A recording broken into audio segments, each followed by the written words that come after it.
buồn mùi hôn kéo quan thiên nhau ngoan về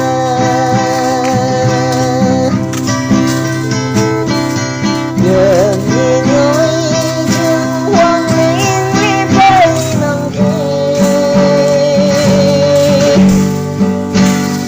ngoài cây hoang nghiêng vui về rừng cây bờ bên đêm buồn cho